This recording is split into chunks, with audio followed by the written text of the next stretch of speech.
पीछे वाली स्टोरी में भाई था, भतीजा था और भाभी थी। उनका विंडो लॉक था, दरवाज़ा भी लॉक था। बड़ी कोशिश की वो, लेकिन जल गया, खाक हो गया वो, कुछ भी नहीं बचा। तकड़े तकड़े जहाज आए थे टठा विच फिर कोई 2 घंटे बाद जेड़े सड़े सन वो कड्डे ने, वो भी आर्मी वाले आए ने, उन्हें कड्डे ने।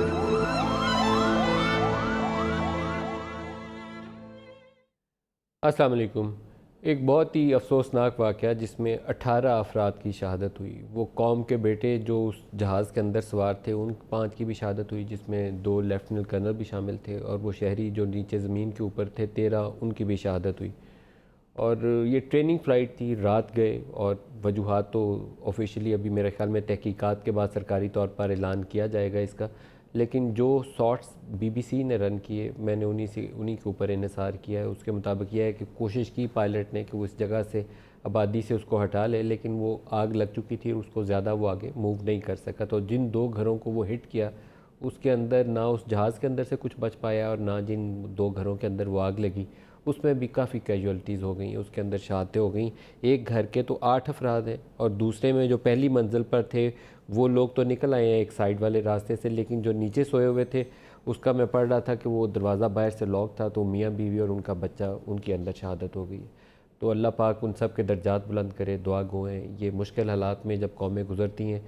तो उसमें बहुत सारी चीज़ें जो इंसान के अंदर सब्र भी पैदा करती हैं और हिम्मत भी पैदा करती हैं, और इन लोगों की जो काविशें हैं उसको भी सामने जहन में रखना चाहिए। अभी मैं प्रोग्राम शुरू करने की तैयारी कर रहा था, तो प्रोग्राम अंदर आते आते अभी ब्रेकिंग खबर चलनी शुरू होगी कि कोयटा में धमाका हो गया। और कोयटा में धमाके की भी जो खबर है वो भी कोई अच्छी खबर नहीं है। इब्तदाई तौर पर उसके अंदर भी 3 अफराद के शहीद होने की और सेवरल इंजर्ड है। अभी बहुत इब्तदाई तौर पर खबर आ रही है, इसलिए मैं उसकी बहुत तफसील में नहीं जाऊँगा। जो बॉर्डर एरिया है पाकिस्तान का, और पिछले 2 दिनों में जो वज़ीरिस्तान में और एक और कोयटा वाली साइड पे जो वाक़यात हमारे सामने आए हैं, उससे एक चीज़ नज़र आ रही है, लाइन ऑफ कंट्रोल बहुत हीटअप हुई है, एक्स्ट्रॉर्डनरी हीटअप हुई है, बहुत ज़्यादा गोलाबारी हो रही है। एक चीज़ उससे वाज़े तौर पर नज़र आ रही है, ये क्रॉस बॉर्डर टेररिज्म अफ़गानिस्तान के रास्ते आए या हमारी ईस्टर्न बॉर्डर्स के ऊपर लाइन ऑफ कंट्रोल जो है उसके हालात ख़राब हो,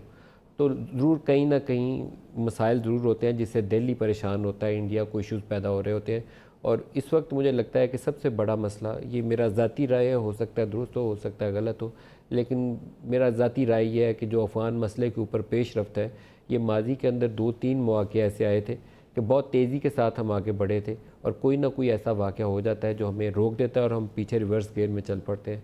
मरी प्रोसेस शुरू हुआ था तो मुल्ला उमर के फौत हो जाने की या उसके हलाक हो जाने की खबर जो थी एंड उस टाइम के ऊपर दी गई जब वो पीस प्रोसेस मरी में जारी था। अमेरिकन ऑन बोर्ड थे, सबको मालूम था, यूएस इंटेलिजेंस को भी इतलात थी, लेकिन वो ख़बर एनडीएस और रॉ नेक्सिस से वो ख़बर निकली और वो प्रोसेस सारा रुक गया।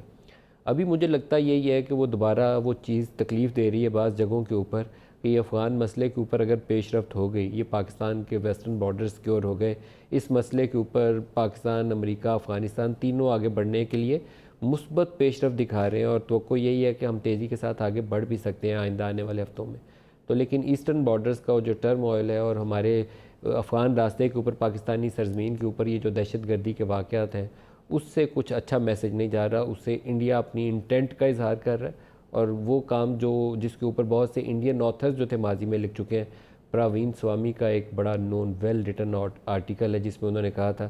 कि रॉ की नई स्ट्रेटजी यही है कि पाकिस्तान को अफ़गानिस्तान के रास्ते जो है यहाँ पर खून रेज़ी फैलाई जाए, और पूरा उन्होंने तफसीलात उसकी जाके बयान की हुई हैं, और ये वेल डॉक्यूमेंटेड आर्टिकल मौजूद है, और ये अमेरिका को भी पता होगा कि वो क्या कर रहा है, हमारे सिक्योरिटी के इदारों को भी पता होगा। अब उसका रास्ता रोकने की ज़रूरत है, और जिस तरह हमें डू मोर के लिए वहाँ से भाषण दिए जाते हैं, इस वक्त तो इंडिया को भी ये बताने की ज़रूरत है कि ये काम रोक दो। अब अगर अफ़गान मसले का पीसफुल सोल्यूशन चाहिए इस खित्ते को, तो आपको अपनी इन हरकतों से बाज आना पड़ेगा। आज जो शुरका हैं प्रोग्राम में हमारे साथ, उनसे हम इस मौजू पे भी बात करेंगे, उनसे रिएक्शन लेंगे, लेकिन 2-3 और 7 मौजूआत हैं। चेयरमैन सेनेट की तब्दीली के हवाले से कल इलेक्शन हैं, बारिशें पाकिस्तान में हो रही हैं, और कराची के अंदर 11 अफराद की अमवात हो चुकी हैं करंट लगने से, और कोई ऐसी ये छोटी खबर नहीं है कि जिसको नज़रअंदाज कर दिया जाए, तो कोशिश करेंगे उसके ऊपर भी रद्द अमल लें।